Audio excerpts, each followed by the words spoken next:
Good morning children, welcome to Praveen tutorial. आज class 10 का maths लेके आया हूँ। वो भी एनसीईआरटी का है, एक्सरसाइज 1.1 रियल नंबर्स चैप्टर है। बहुत इंपॉर्टेंट क्वेश्चन है, एग्जामिनेशन में आता ही आता है। थोड़ा देखिए क्वेश्चन है क्या और करना कैसे है। क्वेश्चन नंबर 1 है, express each number as a product of its prime factors. अब जितने नंबर्स यहाँ दिए गए हैं उस सब को प्राइम फैक्टर्स के प्रोडक्ट के रूप में प्रस्तुत करना है, यानी प्रोडक्ट के रूप में दिखाना है। अब देखिए आंसर में क्या हो जाएगा, या इसको सॉल्यूशन में लिख सकते हैं। सॉल्यूशन में जैसे फर्स्ट है 140। अब 140 को सबसे पहले फैक्टराइज करना है, तो 2 से करना होगा। तो कितना होगा, 2 7 जा 14 और एक तो 0 है, यानी 70 हो गया। फिर 2 से करते हैं, यहाँ कितना होगा 35, और फिर 5 से करेंगे तो 5 7 जा 35, और 7 से कर देंगे 7 1 जा 7। अब ध्यान दीजिए, इसी 140 को जो फैक्टराइज किया गया है कितना आया है 2257।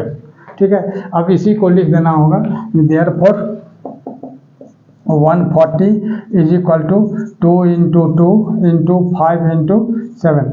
तो 2 इंटू 2 यानी 2 का पावर 2 हो जाएगा, और इंटू 5 और इंटू 7 हो जाएगा। ठीक है, आगे देखिए। इसके बाद सेकंड नंबर है। सेकंड नंबर क्या है 156। इसको भी फैक्टराइज ही करना होगा। तो 156 को जब फैक्टराइज हम करते हैं तो क्या होता है, पहले 2 से करना है। तो कितना होगा 2 7 जा 14, 1 15, 1 6 16, 2 8 जा 16। फिर 2 से करते हैं तो कितना होगा 2 3 जा 6 और 2 9 जा 18। फिर 3 से करते हैं तो कितना होगा 13, और फिर 13 से करेंगे तो क्या होगा 13 1 जा 13। अब इसका क्या होगा, यहाँ लिख देना होगा, आइए इधर, यानी देयरफॉर 156 इज इक्वल टू कितना होगा 2 इंटू 2 इंटू 3 इंटू 13, यानी 2 डबल है, यानी 2 का पावर 2 इंटू 3 इंटू 13। ये हो गया क्या चीज़ 156 का। अब आइए नंबर 3। नंबर 3 में क्या है 3825। अब इसका भी फैक्टराइज करना है 3825 का, यानी क्या होगा, गौर कीजिए 5 है लास्ट में, तो 8 3 11 और 2 13 और 5 18, यानी 3 से डिविजिबल है, तो इसलिए 3 1 जा 3, 3 2 जा 6, 3 7 जा 3 5 जा। ठीक है, अब इसके बाद फिर 3 से 3 4 जा 12, 3 2 जा 6, 3 5 जा 15, और फिर अब क्या होगा 5 से, तो कितना होगा 5 8 जा 40 और 2 42, 2 5 25, 5 5 जा 25। फिर यहाँ 5 से करना होगा, यानी 17 5 जा 85। फिर यहाँ क्या करना है 17 से, यानी 17 1 जा 17। अब देखिए ध्यान देखिए, अब इसको क्या करना है, जो 3825 है, देयरफॉर लिख देना होगा 3825 is equal to 3 into 3 into 5 into 5, यानी यहाँ 5 है, और इंटू क्या हो गया 17। अब ध्यान दीजिए, तो 3 दो ठो है तो 3 का पावर 2, 5 भी दो ठो है 5 का पावर 2, और इंटू क्या हो जाएगा 17, और यही इसका आंसर हो जाएगा। 3 हो गया। अब फोर्थ देख लीजिए, आइए फोर्थ में। फोर्थ क्या है 5005 है, यहाँ लिखना होगा 5005। अब ये 5005 को फिर क्या करना है, जो 5 से, तो 5 1 जा 5, 00 5 1 जा 5। ठीक है, अब कितना से आएगा 7 से, 7 1 जा 7, और 3 10 3 0 30, 7 4 जा 28, और 7 3 जा 21। अब फिर 11 से, 11 से कर देंगे तो कितना हो जाएगा 11 13 जा 143, और फिर 13 से करते हैं तो कितना होगा 13 1 जा 13, यानी क्या होगा 5005 is equal to 5 into 7 into 11 into 13, और यह हो गया आपको क्या चीज़ इसका फोर्थ का, और यही इसका आंसर हो जाएगा। अब फिफ्थ में देखिए, फिफ्थ में क्या है 7429। थोड़ा सा ध्यान दीजिएगा, क्या है 7429 9 है, तो 7429 को क्या करना है, यह 2 3 4 5 6 7 किसी से नहीं जाएगा, डायरेक्ट चलाइए 17 पर। तो 17 4 जा 68, और 6 2 62, 17 3 जा 51, और 17 7 जा 119। अब फिर 19 से करना होगा, 19 2 जा 38, और 19 3 जा 57। फिर 23 से करना है, तो 23 1 जा 23। अब देखिए यहाँ क्या लिखना है, देयरफॉर 7429 इज इक्वल टू कितना 17 इंटू 19 इंटू 23 और यही इसका आंसर हो जाएगा। अब देखिए क्वेश्चन नंबर 2। क्वेश्चन नंबर 2 में है find the LCM and HCF of the following pairs of integers and verify that LCM into HCF is equal to product of the two numbers. अब क्वेश्चन दिया हुआ है 26 एंड 91। अब first question है, first question को पहले solve किया जाए।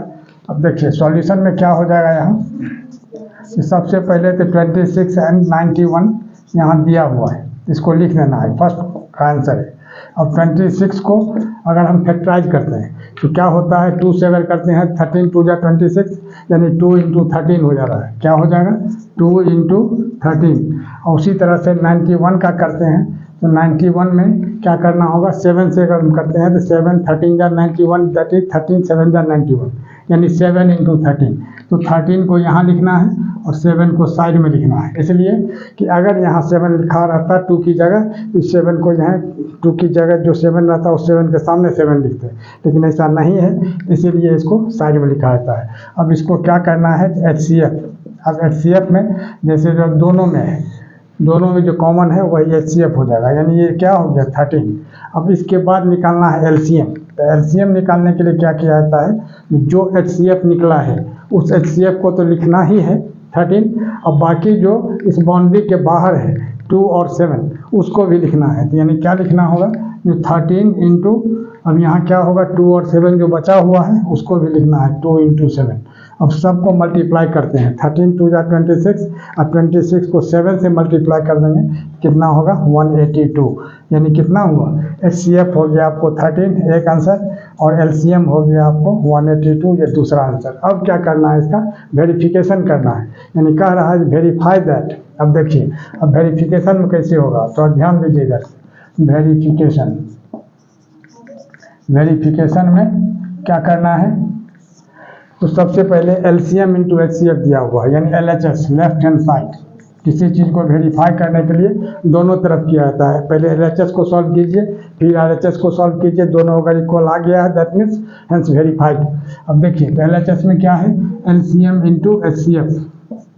अब देखिए LCM कितना आया है 182 और ये HCF कितना है 13। तो 182 को 13 से मल्टीप्लाई करते हैं, 13 2 जा 26 6 कैरी 2 और 13 8 जा 104 और 2 कितना होगा 106 और 13 1 जा 13 और 10 कितना होगा 23 यानी 2366। अब RHS लेना है, RHS में क्या दिया हुआ है, प्रोडक्ट ऑफ टू नंबर्स। अब देखिए क्या लिखना है, product of the two numbers. थोड़ा सा ध्यान दीजिएगा, जो क्वेश्चन दिया हुआ है क्वेश्चन में उसी हिसाब से चलना है। अब देखिए product of the two numbers क्या है 26 और 91 है, तो 26 को 91 से मल्टीप्लाई करते हैं या 91 को 26 से मल्टीप्लाई करते हैं। अब ध्यान दीजिएगा, रफ में ये काम करना है, यहाँ रफ 6 1 जा 6 6 9 जा 54 और 2 1 जा 2 2 9 जा 18, ठीक है। यहाँ 6 6 5 8 13 1 1 2 यानी कितना हुआ 2366। यानी क्या देख रहे हैं यहाँ LHS और RHS दोनों सॉल्व किए इक्वल आ गया, तो LHS is equal to RHS यहाँ लिखना होगा, since LHS is equal to RHS hence verified. ठीक है, क्या लिखना होगा, हैंस वेरीफाइड। और यह सेकंड का जो बाकी क्वेश्चन है अगला वीडियो में आप लोगों को बताया जाएगा, और वह आप तक पहुँचे इसके लिए आप लोग लाइक शेयर और सब्सक्राइब जरूर करें। धन्यवाद।